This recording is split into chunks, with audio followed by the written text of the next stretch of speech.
दोस्तों आज से 48 दिनों पहले 22 जुलाई को इसरो ने चंद्रयान 2 मिशन को लॉन्च किया था। इस मिशन की बदौलत इंडिया, अमेरिका, रशिया और चाइना के बाद चांद की सतह पर पहुंचने वाला चौथा देश बनने वाला था और चांद के साउथ पोल पर लैंड करने वाला पहला देश बनने वाला था। लेकिन बहुत ही ज्यादा अफसोस इस बात का है कि चंद्रयान 2 से हमारा संपर्क महज 2.1 किलोमीटर पहले यानी चांद की सरफेस पर लैंड करने से 2.1 किलोमीटर पहले टूट गया। लेकिन प्राउड इस बात का है कि हमने इतने कम रिसोर्सेज और इतने कम खर्च में ही इतने बड़े मिशन को करने की कोशिश की और इतना आगे तक सक्सेसफुली गए। तो दोस्तों मैं मोहम्मद काशिफ, आप देख रहे हैं अल्फा फैक्ट्स। आज की वीडियो में हम जानेंगे क्यों चंद्रयान 2 मिशन से हमारा संपर्क टूट गया और चंद्रयान 2 के 48 दिनों के शानदार सफर से जुड़ी कुछ इंटरेस्टिंग बातें। दोस्तों 22 जुलाई को लॉन्च हुए चंद्रयान 2 मिशन ने 16 मिनट 14 सेकंड के अंदर ही अर्थ की ऑर्बिट में एंट्री कर ली थी और 24 जुलाई को पहली ऑर्बिट चेंज की, 26 को दूसरी, 29 जुलाई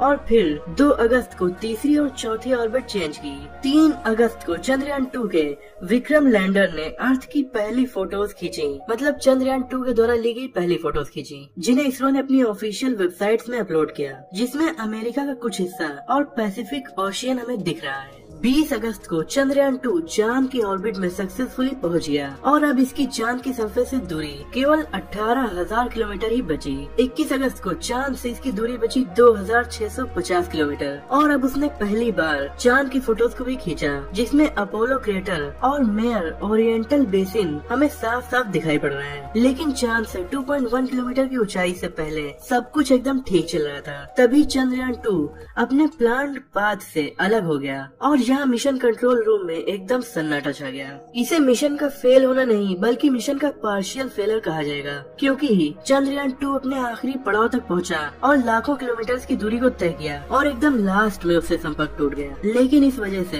इंडिया फिलहाल दुनिया का चौथा देश नहीं बन पाया जिसने चांद की सरफेस पर सक्सेसफुली लैंड किया हो। अब इसके लिए फ्यूचर के मिशन तक के लिए हमें वेट करना पड़ेगा, लेकिन अब उसे कब प्लान किया जाएगा ये किसी को नहीं पता, क्योंकि आज से लगभग 11 साल पहले चंद्रयान 2 मिशन को मंजूरी दी गई थी और अब 11 साल के बाद ये चांद पर लैंड होने वाला था। इस मिशन में लगभग 978 करोड़ रुपयों का खर्च आया है। चंद्रयान 2 चांद पर इस साल इंसानों के द्वारा प्रोब्स को भेजकर लैंड करने की तीसरी कोशिश थी, यानी कि इस साल चंद्रयान 2 के अलावा 2 और मिशन भी चांद पर भेजे गए थे, लेकिन वो दोनों मिशन इंडिया ने नहीं भेजे थे। जनवरी में चाइना ने अपना पहला प्रोब चांद के दूसरे साइड पर भेजा था और ये सक्सेसफुली लैंड हो गया था। ऐसा करने वाला चाइना दुनिया का तीसरा देश बन गया था। उसी के बाद इजराइल ने भी एक non profit small robotic spacecraft को चांद पर लैंड करने की कोशिश की थी, लेकिन अप्रैल 2019 में इजराइल का ये मिशन फेल हो गया और वो चांद की सरफेस पर क्रैश हो गया। इसकी वजह ये थी कि पृथ्वी से इंजन को बंद करने के लिए जो कमांड भेजा गया था वो गलत था।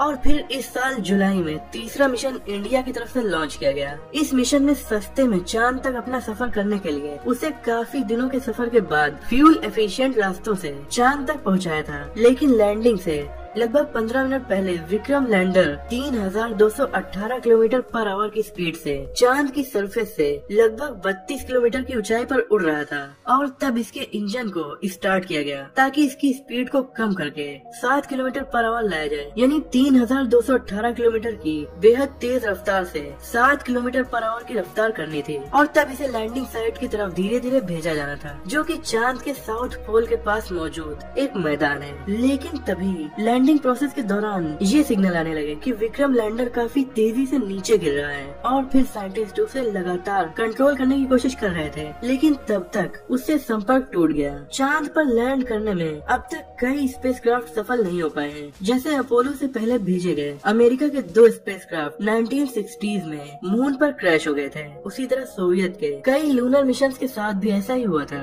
लेकिन सबसे बड़ी बात ये है कि चंद्रयान 2 के 3 इम्पोर्टेंट कंपोनेंट में एक है ऑर्बिटर, एक लैंडर और एक है रोवर, जिनमें से हमारा ऑर्बिटर अब भी पूरी तरह से काम कर रहा है और वो अब भी लगातार चांद पर हो रही हलचल का डाटा न सिर्फ कलेक्ट कर रहा है बल्कि उसे हम तक लगातार भेज भी रहा है। लेकिन लैंडर और उसके अंदर मौजूद 6 व्हील वाले रोवर से हमारा संपर्क टूट चुका है। ये मिशन अगर चांद पर लैंड कर जाता और इससे हमारा संपर्क न टूटता तो ये बात इंडिया के लिए बहुत ही हिस्टोरिकल होती। इसकी वजह यह है क्योंकि किसी दूसरे स्पेस ऑब्जेक्ट पर स्पेसक्राफ्ट लैंड करना बहुत ही बड़ी अचीवमेंट है और ये अचीवमेंट फिलहाल केवल 3 देशों के पास ही है। दूसरी इम्पोर्टेंट बात ये है कि इस मिशन की वजह से इंडिया फ्यूचर में एस्ट्रोनॉट्स को स्पेस में भेजने के मिशन की तरफ आगे बढ़ सकता था। इसी के साथ एक और इतिहास भारत में ये भी लिखा जाता कि ये इंडिया का पहला ऐसा स्पेस मिशन था जिसे 2 वुमेन साइंटिस्ट लीड कर रही थी, एक मुथैया वनीता और रितु करिधाल। इसके अलावा इस मिशन की चर्चा पूरी दुनिया में भी थी क्योंकि अभी तक ऐसा बहुत कम देशों ने किया है और इंडिया उनमें सबसे अलग तरह से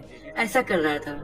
इंडिया का ये मिशन काफी सस्ते में हो रहा था। जिस काम के लिए आपने 11 साल मेहनत की हो, अगर मिनटों के वक्त में ही वो पूरा ना हो पाए तो ये काफी दुख देने वाली बात है। और ऐसा ही आज उन सभी साइंटिस्टों को महसूस हुआ जो इस प्रोजेक्ट पर काम कर रहे थे। संपर्क टूटते ही इसरो के कंट्रोल रूम में कुछ वक्त के लिए एकदम सन्नाटा छा गया। लेकिन अच्छी बात यह है कि हम एकदम लास्ट तक पहुँचे और अब भी हमारा ऑर्बिटर चांद पर लगातार नजर बनाए हुए है और वो सक्सेसफुली चांद के चक्कर लगा रहा है। और अब फ्यूचर के क्या प्लान्स हैं? तो इसरो के फ्यूचर प्लान्स भी काफी बड़े हैं। अगले दशक में इंडिया अपने स्पेसक्राफ्ट से इंसानों को स्पेस में भेजने की तैयारी में है। इसके अलावा कुछ रोबोटिक मिशंस वीनस, मार्स और सन पर भेजने की तैयारी है। तो हाँ, ये तो बस शुरुआत थी, अभी बहुत कुछ करना बाकी है और हमें पूरा यकीन है कि इन सभी मिशंस में भी इसरो को बहुत बड़ी सफलताएं मिलेंगी। इसरो के साइंटिस्टों को सालों की मेहनत और सफलता पूर्वक चांद की इतनी दूरी तक पहुंचने के लिए हम उन्हें और सभी देशवासियों को